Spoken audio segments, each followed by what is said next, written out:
Mobile میں جو تصویر بناتے ہیں یا فوٹو کھینچتے ہیں یا کیمرے سے شادی کی فوٹو کھینچتے ہیں یادداشت کے لیے، یاد رکھنے کے لیے،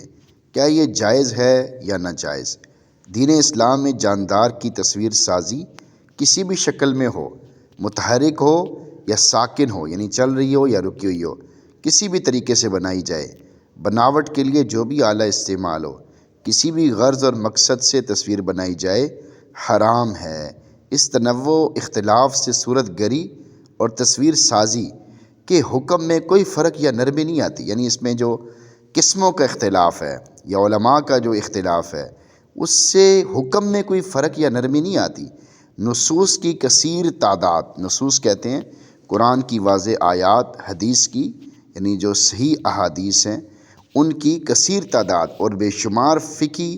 تصریحات اس مضمون کے بیان پر مشتمل ہیں جو اہل علم سے مخفی نہیں ہے، چھپی ہوئی نہیں ہے۔ ماضی قریب تک تصویر سازی کی حرمت کا مسئلہ اہل علم کے ہاں مسلم اور متفق علیہ رہا ہے، یعنی اس پر سب کا اتفاق اور سب اس کو مانتے تھے اور اسے بدیہی امور میں سمجھا جاتا تھا، یعنی بالکل واضح امور میں سمجھا جاتا تھا، یعنی جس کو عرف نے تصویر کہا وہ تصویر قرار پائی۔ لہٰذا کسی بھی جاندار کی تصویر کھینچنا، بنانا، بنوانا، چاہے شادی بیاہ کا موقع ہو یا کوئی اور، ناجائز اور حرام ہے۔ چاہے اس تصویر کشی کے لیے کوئی بھی آلہ استعمال کیا جائے، اہل علم، اہل فتویٰ کی بڑی تعداد کی تحقیق کے مطابق تصویر کے جواز، عدم جواز کے بارے میں ڈیجیٹل اور غیر ڈیجیٹل کی تقسیم شرعی نقطہ نظر سے ناقابل اعتبار ہے۔ یعنی کچھ علماء کرام نے، کچھ اہل فتویٰ نے جو تقسیم کی ہے کہ ڈیجیٹل تصویر اس کی گنجائش ہے، یعنی جو موبائل کی تصویر ہے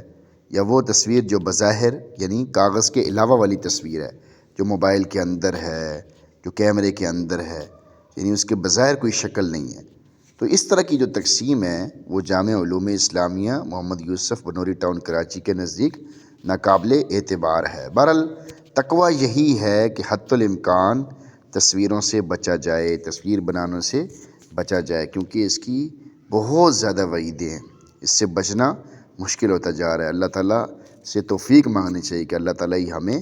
بچائے اور توفیق عنایت فرمائے، آمین۔